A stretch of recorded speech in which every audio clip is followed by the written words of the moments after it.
Good morning, guys, and welcome to today's video. I'm currently out running some errands with Lily. It is a busy Monday morning, and it's also just like a busy week ahead of me. I have my best friend Casey's wedding this weekend, and so there's a lot of like last minute things I need to pick up and do, dry cleaning. I had to get a card for her, just a bunch of random errands that I'm going to be doing over the next week that I wanted to kind of get ahead on. And so little Lily and I are out running errands, but she needed a little pick-me-up. She needed a little snack, and I have her little baby pups with me. So I decided to bring her up in the front, let her snack on some baby puffs, and answer some questions that I got in from you guys. I feel like I haven't really had a whole lot going on over the last few weeks.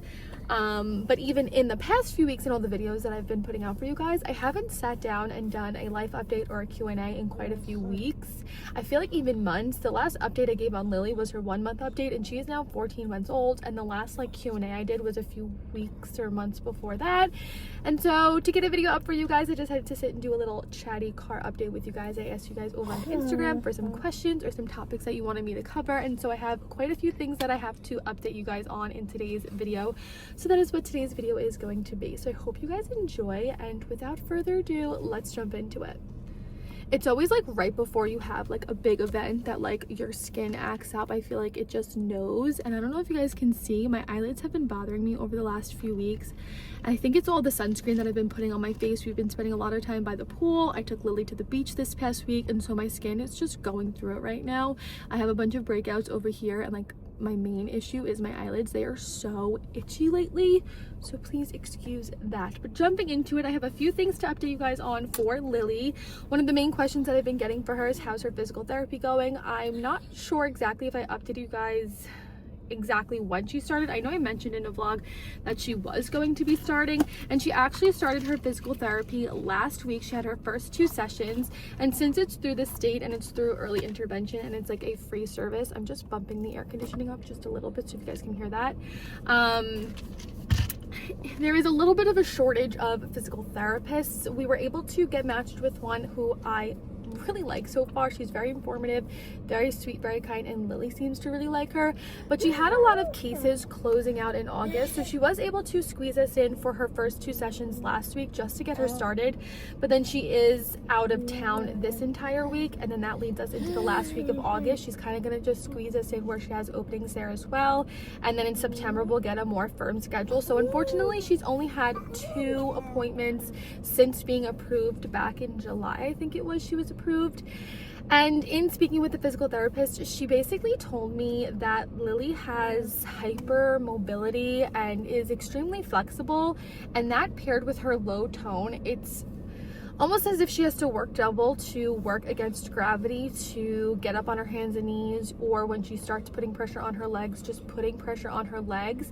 It's almost as if she doesn't know to push down against her own body and like against gravity. The few times that I have had her stand up and I've like held on to her to have her stand up, I realized that she kind of hyperextends her legs and her knees, if you know what I'm talking about. It's almost as if she doesn't lock her knees to stand. And so I brought that to the physical therapist's attention, and she thinks that she just has a little bit of hypermobility and flexibility.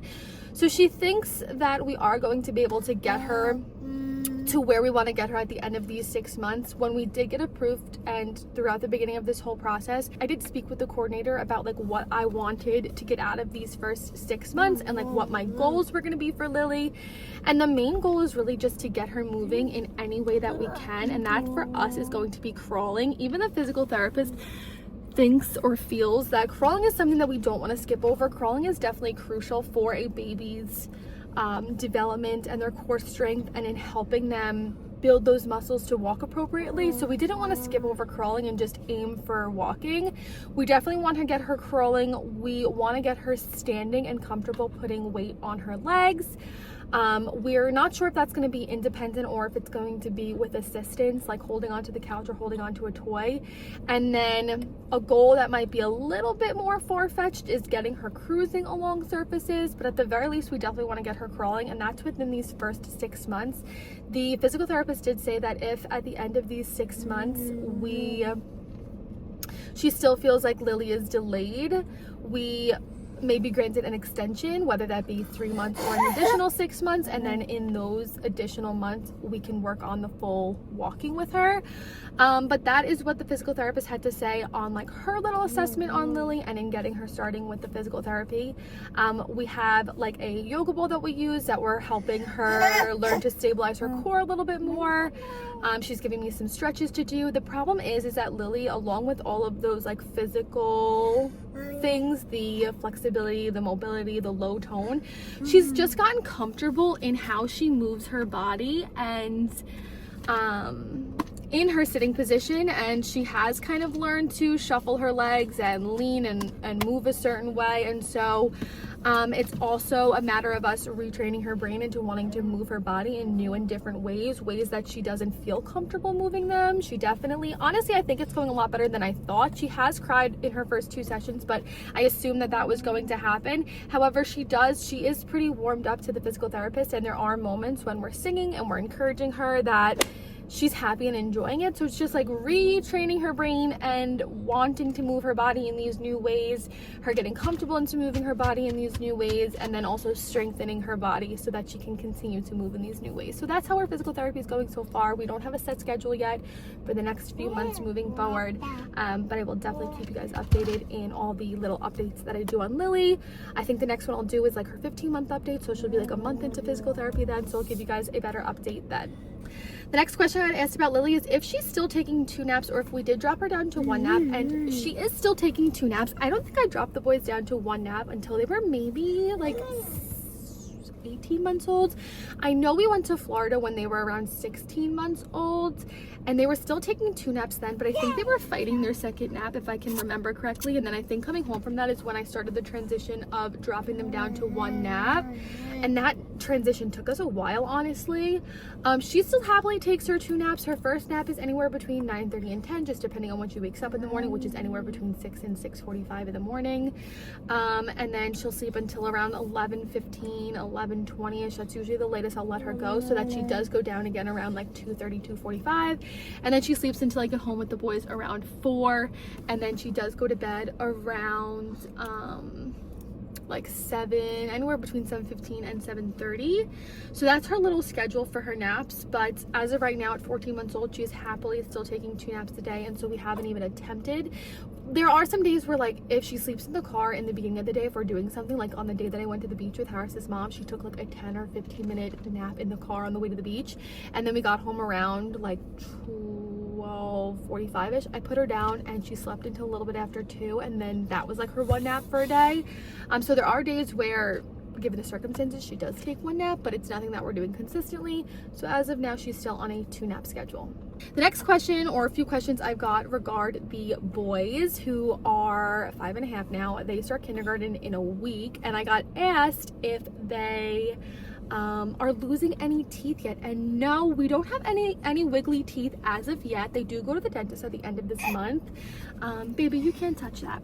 They do go to the dentist at the end of this month, so maybe they'll be able to tell me if they see any teeth are loose in their mouth. But from what I can tell, they haven't told me that they have any wiggly teeth, and I haven't seen any wiggly teeth.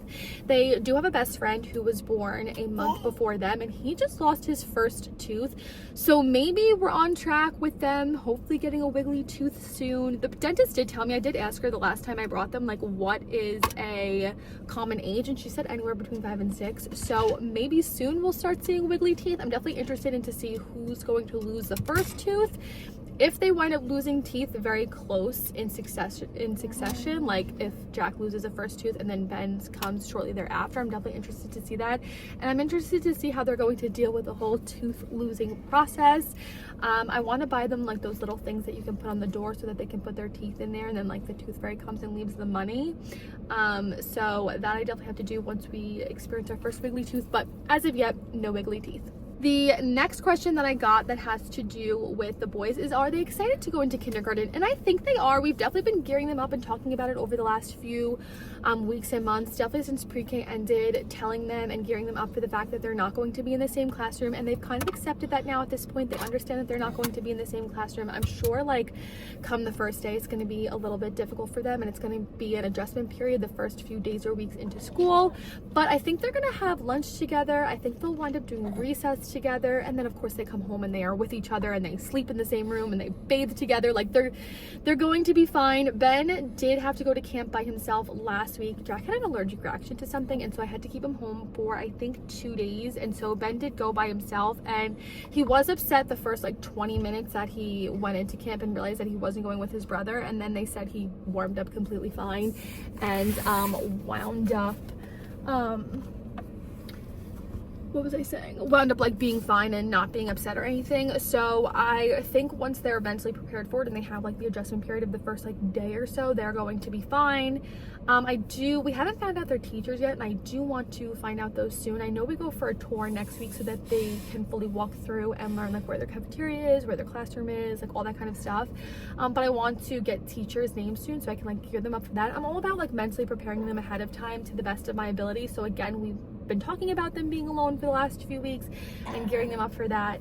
And so I think they're excited. The school is very close to us. It's a school that Harris went to when he was a kid, so it's super fun for them to get to go back to where their dad went to school. And it's just a constant conversation in our house to mentally prepare them. So I think they're excited. We'll see. I'll keep you guys updated, but they do start kindergarten in just about a week. We go back before Labor Day, which is kind of early for New York. I'm definitely excited for it. But I think so far from what I've been getting out of the little conversations I have with them, they are excited. The next question that has to do with all of the kids is, what is the best age that I feel, or like the easiest age I feel in raising a kid, and then what has been like the hardest age? Obviously I'm only up to 5.5 now, so I'm just going based on like birth until 5.5. Like what I found was the easiest time period and what I found was the hardest. And for me, the age that Lily is right now is my favorite time period. I love like 16 months with the boys. That was a really fun time period because they started like really walking and started really talking, and like the interacting with them got fun around that age. For Lily, obviously she's not on the move yet, but she is getting to the point where she has a lot of tricks under her belt. It's really fun to interact with her and ask her questions. We try and teach her a new trick every so often. She just learned how to say shh. She learned how to say oh no, and she puts like her hands on her cheeks. She knows how to blow kisses, so it's definitely getting fun and getting to that very interactive time period, which to me is the funnest and easiest time period. The most difficult time period, I remember 3 being really hard with the boys for some reason. I don't know why that's standing out, and I can't remember exactly why it was so hard, but I remember 3 being really difficult. And then, I mean, the newborn phase, I can't really remember it exactly with the boys, but if you guys are familiar with my videos, the newborn phase with Lily was exceptionally hard because I think she was colic and she had reflux, so that was really hard.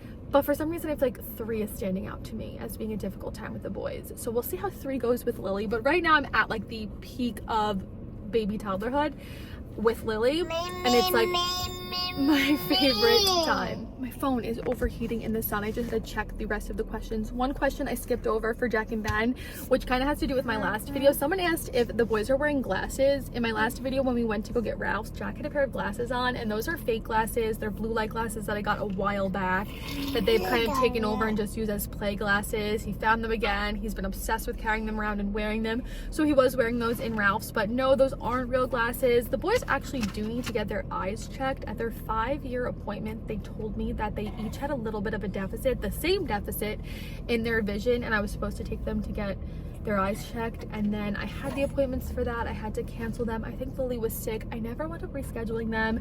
It's definitely something that once the chaos of the summer kind of dies down and we get settled into school, it's definitely something that I need to get done with them. Definitely before their 6-year appointment, because it was brought to my attention at their 4-year appointment, their 5-year appointment. I'm sure they'll say at their 6-year appointment.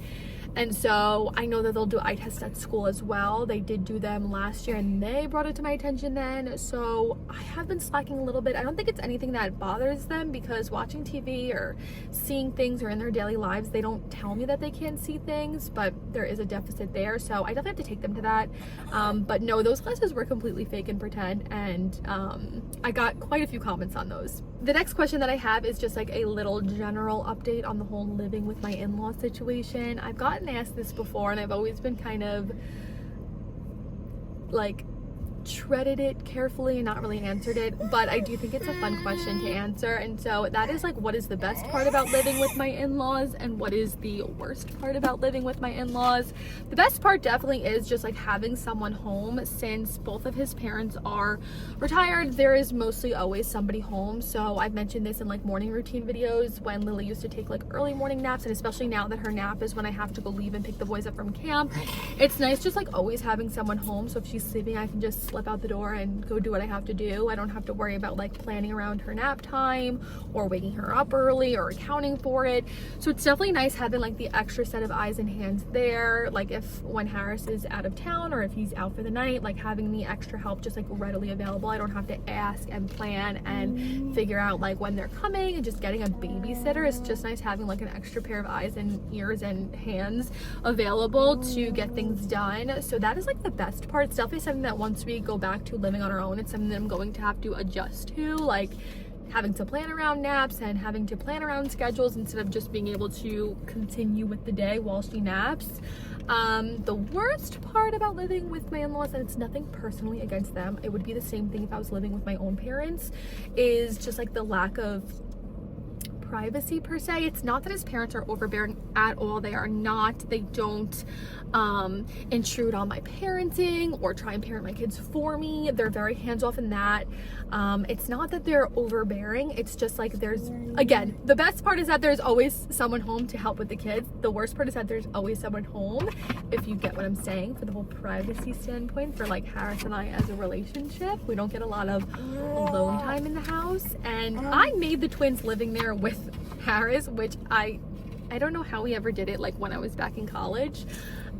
We clearly did it and made the boys, but now living there, I think because we have 3 kids plus his parents, that's 5 extra people in the house, that it always feels like someone's there. And when his parents are home, we just don't want to do it because we don't want to be rude to them, or I don't know, it's just weird. And I don't know how we ever did it when I was back in college, and I don't know how we ever made the boys, maybe they weren't home then when that happened, but just like them always being home and having like the lack of privacy and alone time with Harris and I's relationship, we have to like plan around when like his parents are going to be out for the night, or if his parents are going out of town, or like we're going away for Casey's wedding, like we're excited for that. But like just like finding the time to do couple things, if that makes sense, that is definitely the hardest and worst part about living with my in-laws, which it would be the same thing if I was living under my mother's roof and living with my parents. It would be the same exact thing. So it has nothing to do with like them as people. It's just like living with parents that don't get a lot of relationship time, if you get what I'm putting down. And the last question, that again, I mentioned this in my last video, I want to do a whole book series. Definitely let me know in the comments down below if that's something that you guys would be interested in, if I did an entire series of like my top 5 books in 2025, my top 5 authors in 2025. I want to do like a whole book series, and because reading has really become a part of my life now. I've read 46 books since February of 2025, and reading has just become a part of who I am. I love going to the library. I love getting a new book. I love reading. I love digesting it. I update you guys over on my Instagram as much as I can, but I have a whole app where I rate all the books that I read. I give like my thoughts on them. I have my whole calendars laid out for all the months, so I can go back and see like what books I read and what I thought about them. And so I think I definitely want to do at the end of this year a whole like reading series. So let me know if that's something that you guys would want to see over here on YouTube, or if I should just do like reels on it or TikToks on it, like something more short form. But I did get asked who's my favorite author so far, and I have to say, when I was in the throes of reading Frida McFadden books, I loved reading Frida McFadden books just because they were always super quick reads and I can get them done in like 48 hours, and they're super easy to digest, super easy to read. The stories were always super easy to follow. They were always super entertaining. So I definitely love Frida McFadden. Definitely if you're getting into reading, she's an easy author to read, and she has a lot of books out there. So if you do become obsessed with her like I did, you can always find something to read. Her books usually were like 350 pages or less, quick chapters, just really easy, great reads for if you're getting into reading. And then they're also just like classics in the psychological thriller world. Like in my Facebook group, people are always talking about Frida McFadden books, so definitely Frida McFadden. But I do also really love Charlie Dunley. I think there's 2 of his older books that I haven't read yet, and he did just release a new one in July of 2025 that I have not read yet because my library doesn't have it, and there's no paperback option on Amazon. I'm sorry, but I'm not paying $30 for a book. I'll pay like $10 maybe. And then like I know like Harris's mom will also read it too, so like 2 people will get the money's worth out of it. But I have not picked that one up yet. I love him. I think I read like 2 or 3 of his books way back in the beginning when I first started reading, and I feel like really got me into reading. Quick chapters, great storylines, super twisty, well thought out plot lines. He does have reoccurring characters, which I do really like because you feel like you get invested in their lives as a character. He has Olivia Cuddy, she's a reoccurring character, and I think he has another one. I really enjoy his books. And then I've read multiple Lisa Jewell books, multiple Riley Sager books. They're kind of hit or miss. Like the book I talked about, I think in my last video, by Lisa Jewell, I absolutely was obsessed with that book, but she's had some other books that I haven't been in love with. Same with Riley Sager. There's some books like Lock Every Door I really enjoyed, and With a Vengeance was pretty good. The only one left is like another classic in my psychological thriller Facebook group, but unpopular opinion, I didn't really love that one that much. So his are kind of hit or miss, but again, they're great authors. They have a lot of books out there for you to read. Again, quick chapters. I really enjoy quick chapters and fast and easy reads. So that's why I gravitate towards those type of authors, like who write those types of books. But I definitely highly recommend, if you haven't read a Dunley book, wait, what is it called? I just read one about someone who went missing. That one was really good. Don't Believe It was really good. 20 Years Later was really good. And then Freida McFadden, I really liked The Boyfriend, The Teacher, and I'm trying to think what was another one I really liked. The Boyfriend and The Teacher I think are like my top 2. Oh, and The Housemaid. The whole series of those, I think she has 3 of them. She has a 4th one, but it's like a short story. I don't think it really plays into the main 3 of The Housemaids. The first and second Housemaids, so good. So there's some book recommendations and some author recommendations, but my phone is overheating. I think Lily actually, she's kind of over the snacks and she wants her lunch, so we have one more stop to make and then we're going to head home so I can get her lunch so she can eat. Can you say hi? Her hair is getting so long, the little ponytail looks so funny on the top of her head. Say hi, yay! Can you blow a kiss? Mwah. Yeah, hi. Do you want to blow a kiss? Alright guys, I hope you guys enjoyed this chatty little car Q&A/life update. If you did, don't forget to give it a big thumbs up. And with that being said, I'll see you guys in my next video. Bye guys.